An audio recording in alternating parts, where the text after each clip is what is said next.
And live on X. Look at that. All right, so I'm going to click go live. And we're live. All right. Excellent. Happy Wine Wednesday. Hey, Rodolfo. Happy Wine Wednesday. Salud. Hey, Dave. Salud. Our friend Jana is going to try to join us via audio a little bit later. She's on Mount Etna in Sicily right now, drinking some great wine, I'm sure, with her family this week. Yeah, life stuff. I was there. So in August, I was in Sicily for a few weeks in Taormina. Actually, we did a week where we kind of circumnavigated Sicily, which was really a lot of fun. And then we spent a bunch of time in Taormina, which was fantastic. The hotel that we stayed at, from the pool, like sitting at the pool, you look to the right and you saw Mount Etna, like right there, kind of looming over Taormina. And I got to tell you, the food was great, the wine was great, the weather was fantastic. Highly recommend Sicily in general and Taormina in specific. So, all right, so let's get started. Oh, hey, look, there she is. Hi, guys. Hey. So we're gonna get started. I'm gonna say welcome to Wine Wednesday. I'm Dave Garrett, co-founder of dVIN. At dVIN, we are tokenizing the $1 trillion wine asset class with real-world asset tokenization and DePIN. I've got a lot of fun things to talk about today. My background is in tech. I started a tech company when I was younger. I sold it and then dumped it all into a vineyard and a winery in Argentina, and the rest is history. So very excited to be talking to everybody today on Is that investment Wine Wednesday. No, okay. It's not. All right, Rodolfo, you wanna introduce yourself? I am Rodolfo Narati. I am one of the three musketeers here. I have a long history in the wine world. Previous to that, in the think tank community, which is an interesting segue, I'll tell you, maybe over wine sometime.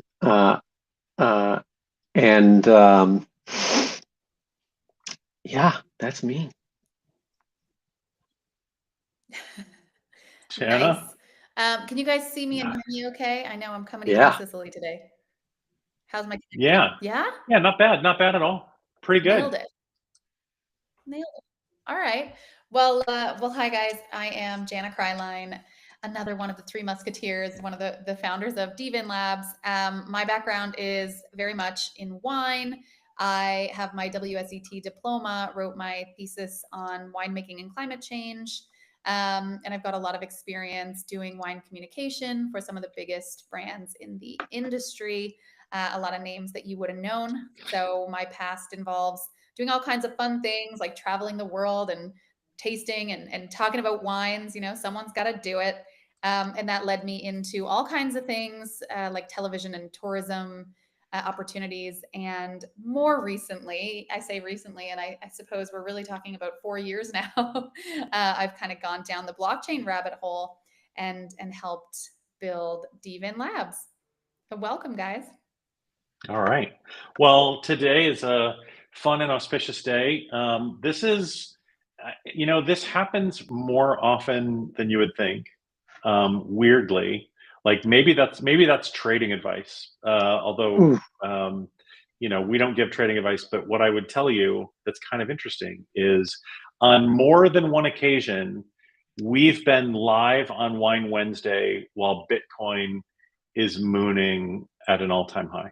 And which is happening right now as we speak. So kind of interesting. Actually, it was happening last Wednesday during our call, and now it's happening this Wednesday during our call. So that's kind of cool. And it also may explain why we have so few viewers. I think a lot of our Web3 degen community is probably off drinking champagne by themselves right now, because this week has been a particularly good week for those of us in Web3 and crypto. So I wonder if there's a There's correlation a between. lot of I wonder if there's a correlation Go ahead, between. Rodolfo. Sorry. I said a correlation between our presence and the performance of the leading cryptocurrencies. maybe it's just Wednesday afternoon. Yeah. Hump day, banana zone. I like it. Ooh. You've got hump day and you've got the banana zone, like yin and yang. I think that's the way it's supposed to work. What are you drinking, Jana? I'm ashamed.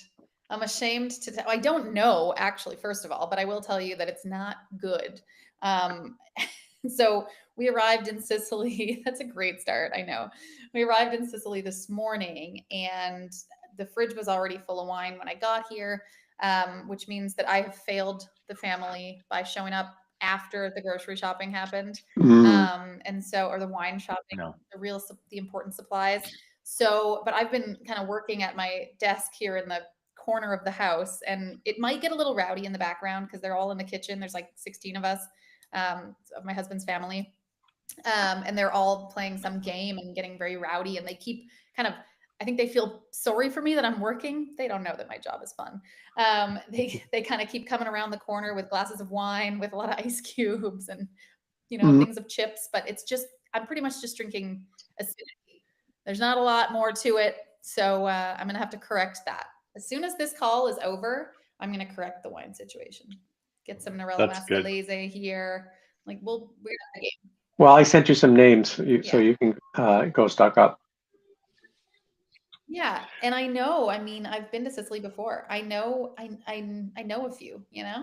It turns out this isn't my first rodeo here, but yeah, interested to see what comes of that, Rodolfo, because I've got all your recommendations. Put them in the chat already to the whole family out there. So we're going on an adventure. So don't mention my name if you're taking the in-laws. There's great Sicilian food too. You're going to have a really great time. And Jana, I'll tell you, when I was in Sicily over the summer, I was very close to where you are right now. I was using Wine Guy. I was using the dVIN app, using the beta version of our AI tool to help with both. Sometimes I would pick a wine and then ask it for food pairing suggestions, asking for local Sicilian dishes. Or sometimes I would pick something that looked really good off the menu and ask for wine recommendations. And I gotta tell you, it rocked every time. I was really that's when I knew that we'd done something really cool with Wine Guy. We have done something very cool with Wine Guy, and I am actually going in. I'm gonna in the background right now be talking to Wine Guy for a minute. So you guys carry on. I'm gonna see what Wine Guy has. Rodolfo, what's new in your world before we kind of get into our main topic of the day? Well, I am. I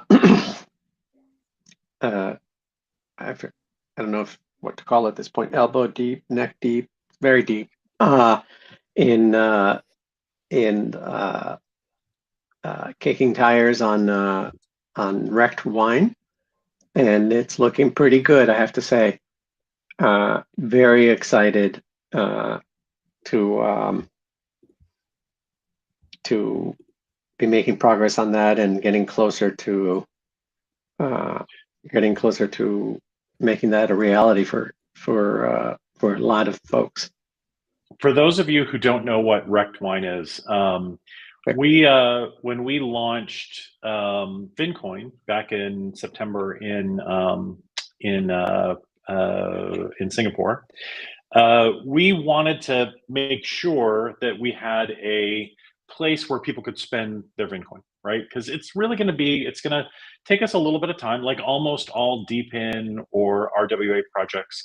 It's going to take some time before there's a real big fluid market for VinCoin. So we wanted to give people, because we did some airdrops and we wanted to give people something to spend their VinCoin on. So we partnered with one of our kind of old retail, one of our oldest partners out of Bordeaux. It's a negociant out of Bordeaux, and we've basically helped them to build what was supposed to be in the beginning just a loyalty store, kind of like a little place where you spend your air miles on Delta Sky Miles website. We just wanted to create something where people could get in and buy some wine using VinCoin. Well, the more we developed it and the more we worked with them on kind of how it would look and how it would work and like all of those pieces to it, we originally called it Wrecked Wine because it was just kind of fun and like it's a little loyalty store for degens. But the more we looked at it, the more excited our partners got. And it looks like we'll be launching with about $1 million worth of rare collectible investment grade wine. And more importantly than that, we started showing it off to some of the beta version to some of our partners around the world. And we now have interest in launching marketplaces in London, in New York, in California, in Dubai, in Australia, Singapore, Hong Kong, and Japan. So by the end of next year, no matter where you are in the world, you'll be pretty close to a place where you can buy wine tokenized with the dVIN protocol and with VinCoin attached to it. So really exciting developments on that front, and we can't wait. So that's cool stuff that's happening on the kind of club and retail side. Absolutely. Jana, any news from you other than being in Sicily? No, I mean, well, surely since last week, it's been an exciting week for crypto. I mean, news for me, I'm feeling the FOMO. I've been scraping together all the pennies for months and months and months now. And like, it's starting to feel like if you don't buy now, like last chance. So I'm other than the FOMO that I'm feeling every day when I wake up and look at my crypto portfolio, I mean, that's another thing. Otherwise, yeah, no, I mean, I'm in Sicily. I'm going to be tasting some great wines. I've just been in the background, of course, listening very intently to you, Dave. But also chatting with Wine Guy about, the family's preferences so far in wine. Yeah. And it's giving me some really cool stuff. So it's you guys, if you Post haven't some tried out Wine screenshots Guy on yet, Twitter. you've got it. Yeah, I will. And everybody should be going in there and posting. You will very likely eventually be rewarded for doing that. Very cool. I gotta, every time I have a glass of wine on one of these, I spoil things.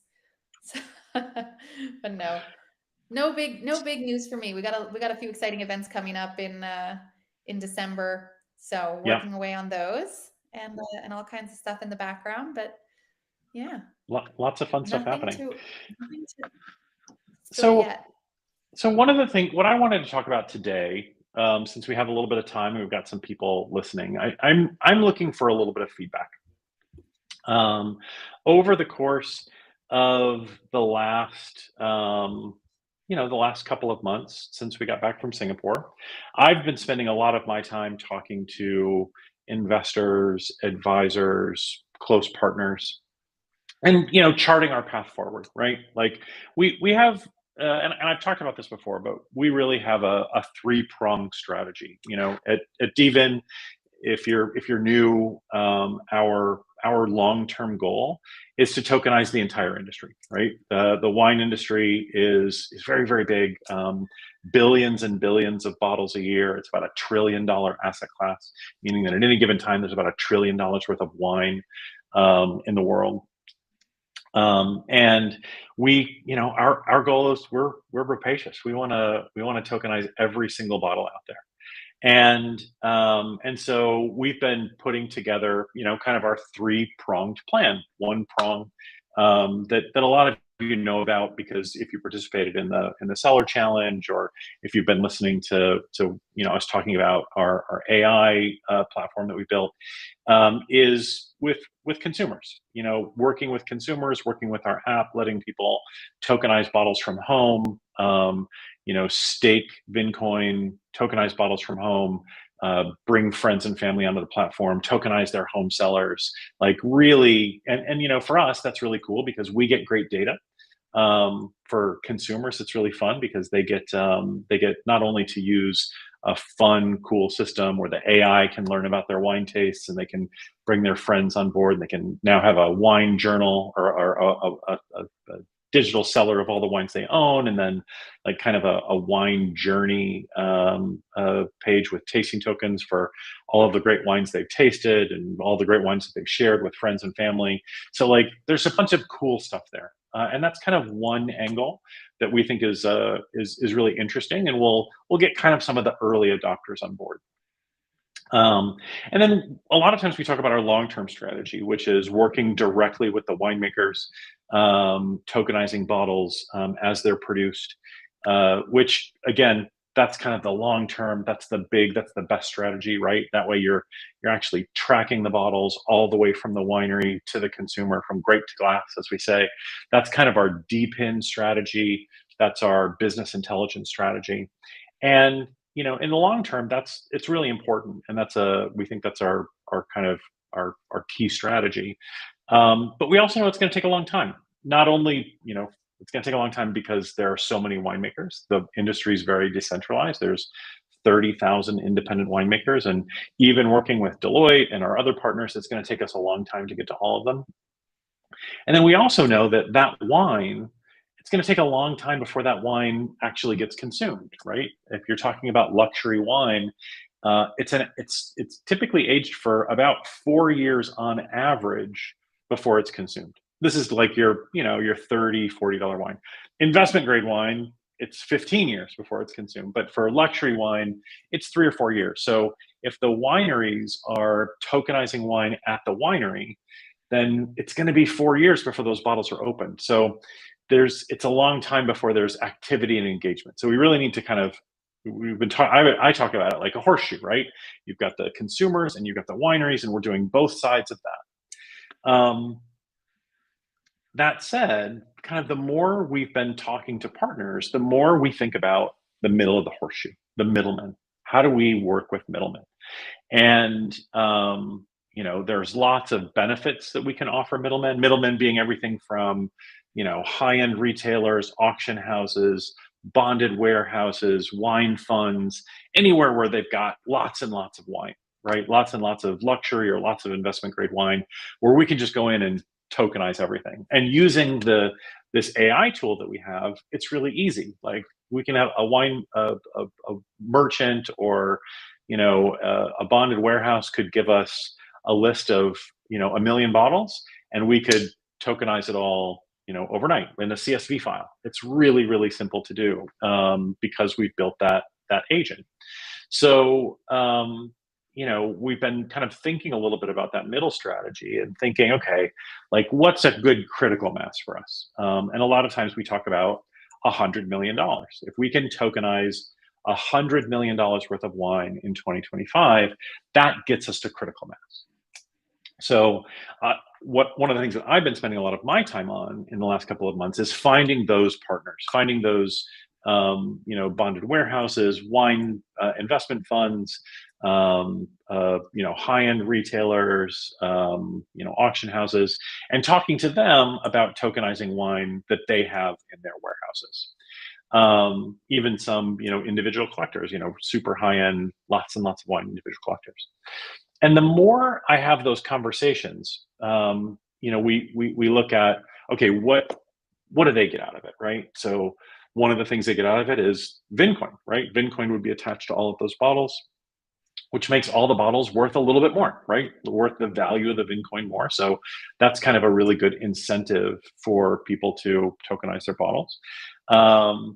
Also, by tokenizing the bottles, they get access to, some of those DeFi elements or some of those DeFi products like leverage or lending, credit facilities, right? Being able to borrow against wine that you have in your possession or your custody. That if you own the wine, if it's tokenized, you can borrow against it. Or there's lots of we have lots of companies that are interested in offering lending and credit facilities to people with large wine collections.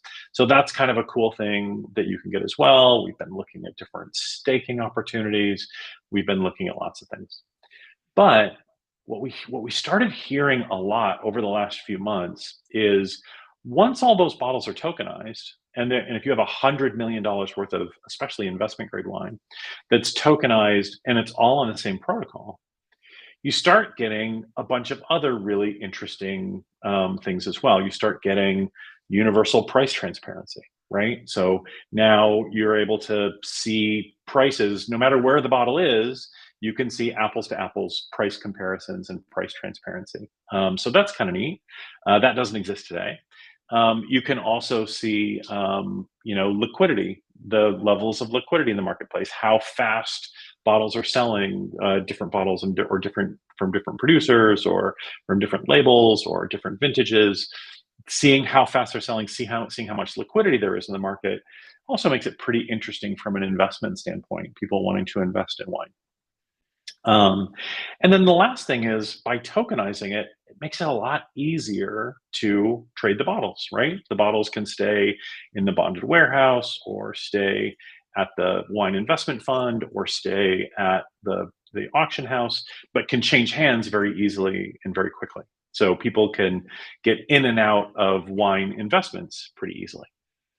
And so those conversations have been really interesting, and I feel like we've been learning a lot about how trading of individual bottles could work, and that's been like a really good education. It was always something that it was always in our deck, and it was always something that we talked about, but that was when we thought that critical mass was going to be a few years away. Well, now it's a year away or less.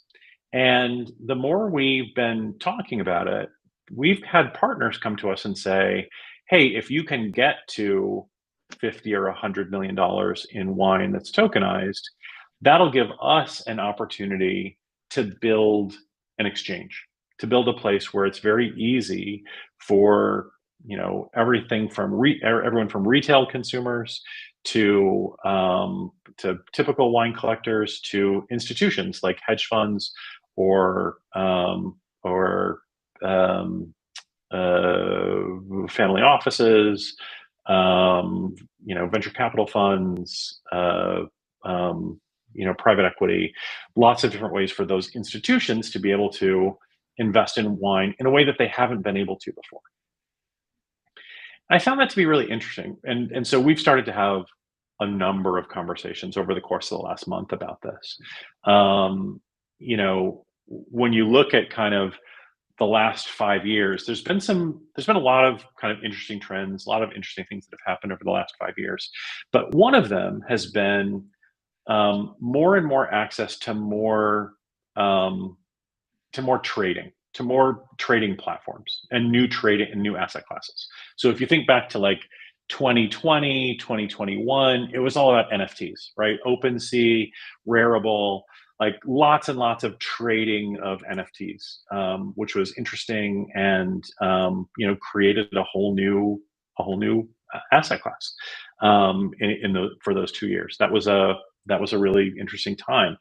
After that, in kind of 2022, even into 2023, you saw sports betting, especially in the United States, but kind of all over the world. Sports betting just exploded, and now you can't watch a basketball game on TV in the States without seeing 10 different ads for sports betting platforms, and so that's become, I think, really interesting over the last couple of years.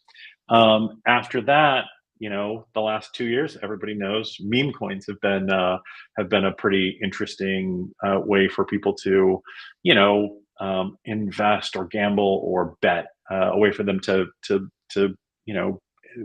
make investments in things that they find to be interesting. And then more recently this year, it's been about prediction markets. You've seen the explosion of everything from Polymarket to lots of carbon copies of that. I was opened Robinhood the other day, and in Robinhood 2 weeks ago, you could bet on the U.S. election from my Robinhood app in the U.S. I could bet on the winner of the U.S. election.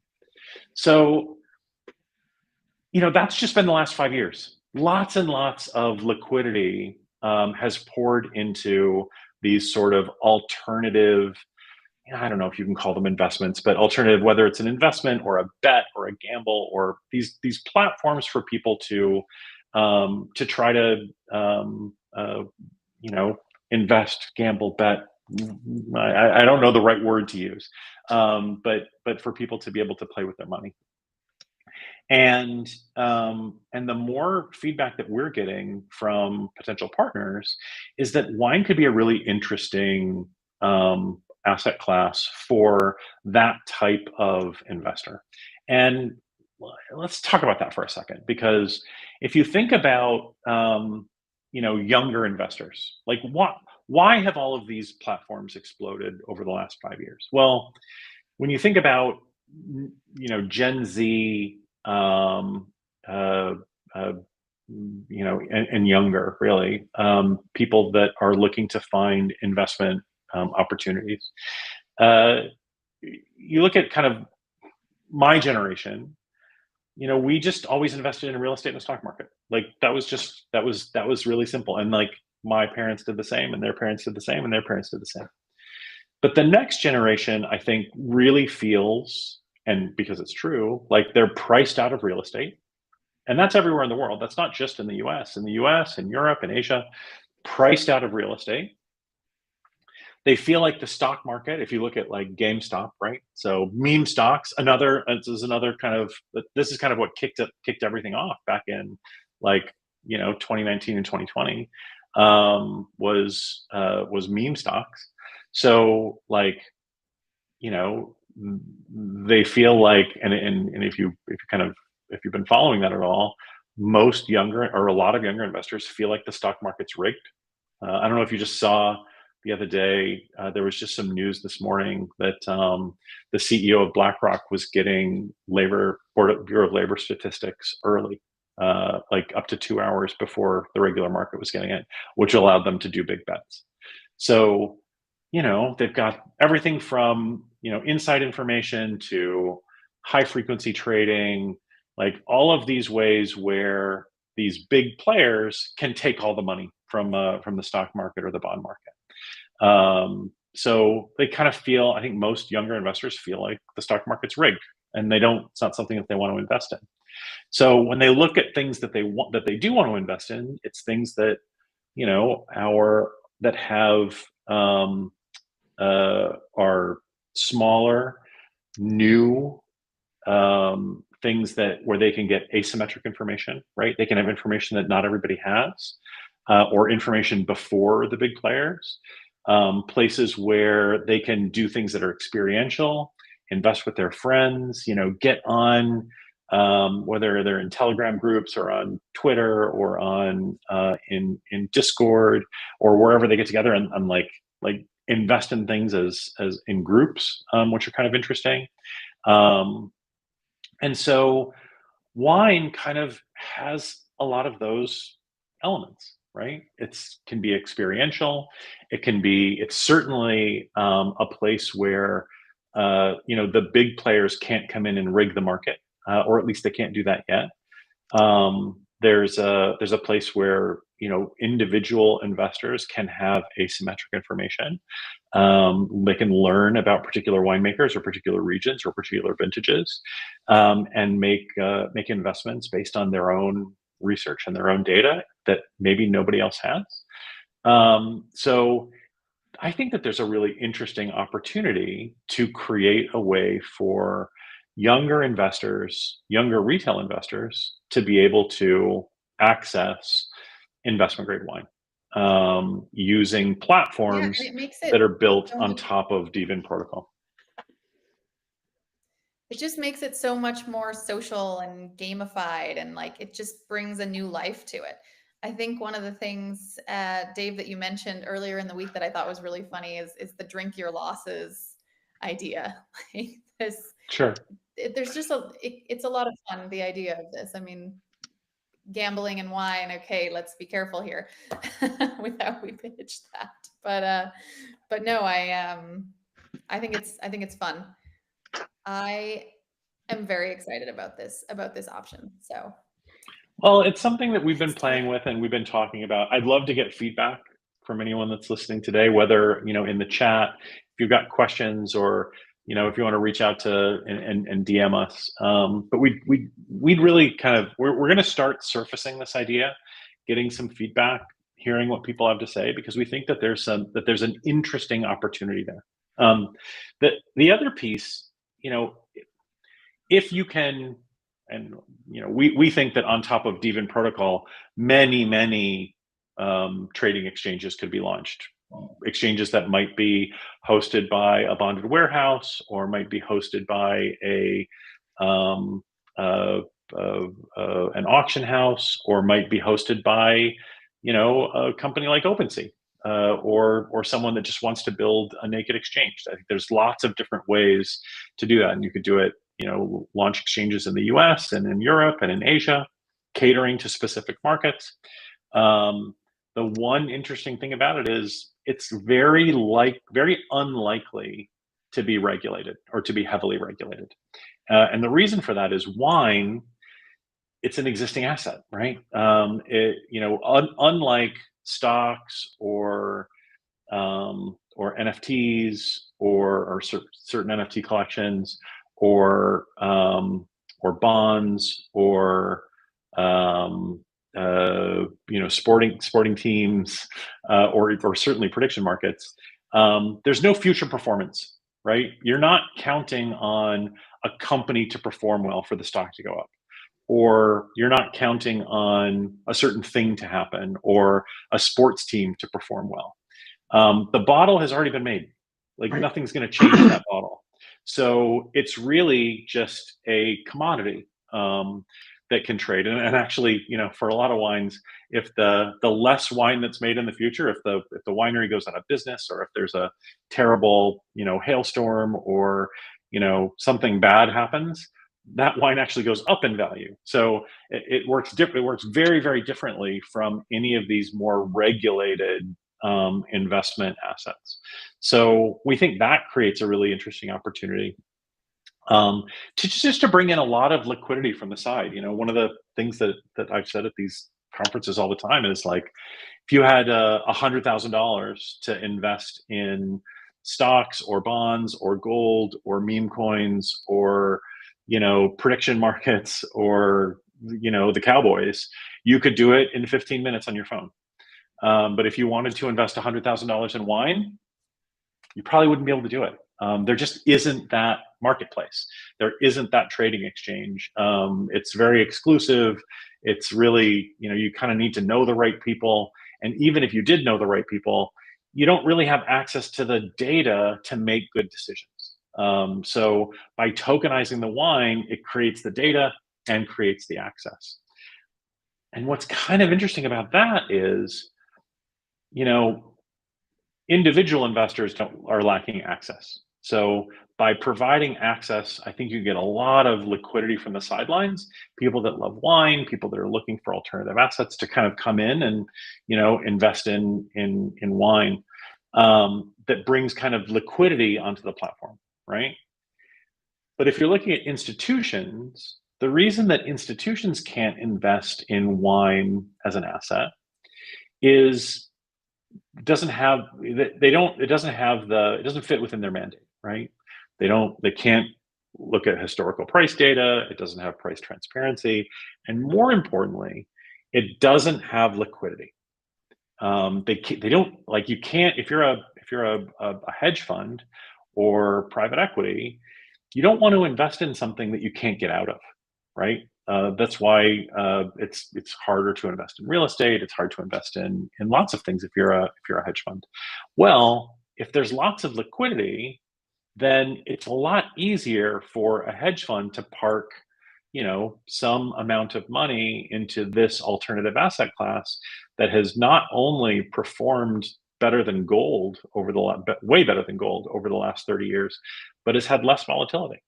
So, I can see liquidity on both sides, the retail side and the institutional side, both come into the marketplace, which I think would be, really interesting, great for winemakers. I think it would broaden the base of investment grade wine. Obviously, it would have we think it would have some pretty interesting price action consequences as well.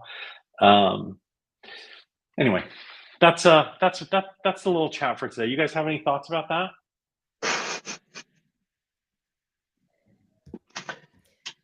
I think it'd be really interesting to hear what everyone has to say. I mean, this is kind of the first time that we're really digging into this.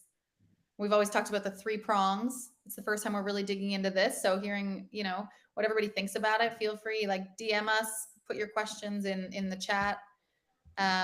Let's see if we've got any in there now. Rodolfo, there's nothing in there just yet. Anything from you? Okay, cool. Well, I think that it's interesting to put the note out there. I know we're a little bit over time, and Jana has to get back to drinking or shopping for wine. Yes. Well, I have to go and make sure that we have the proper drinking supplies before we start. Important. The right corkscrew. Make sure you have a wine key. Yeah, I don't know, Jana. Last time you were on vacation, I'd say a couple things. One, supplies, or at least supplies didn't seem to matter, and it also resulted. What does that mean? Well, I don't know. Some of you might remember the key? During the Seller Challenge, and in the early days of our AI-enabled bottle recognition, Jana was in Nova Scotia with family and in-laws, and the AI was being asked to do. We've improved it since then, in part based off of some of Jana's submissions of 6-packs, keg stands, and I'm just kidding. But I look forward to seeing what comes across the bottle recognition based off of this strip. Yeah, well, look, I know they were into the limoncello already, so that scared me. But I have been steering clear of the kitchen for the last number of hours. We'll see what they're into when I sign off here. But yeah, I will definitely, I'll see if I can break Wine Guy. So far, I haven't been able to. And if you've been on some of these Wine Wednesdays, you'll know that I sometimes ask, dating advice, whatever I can throw at Wine Guy related to wine, sometimes not related to wine. And he's pretty sharp. So, asking for a friend, right? See. Dating advice. Rodolfo asking for a friend. Yeah. I mean, look, Wine Guy, he's good. He knows everything about wine. What's not to love, honestly. Indeed. There might be another application. We need to look at a little lateral business opportunity to pursue. On that note, I think. On that note, I think we can call it a day. Right. Cheers, everyone. Thank you. Dave, Thanks for coming. We'll see you next Wednesday. All right. See you in a week. Bye, guys. Bye, guys. Thank you.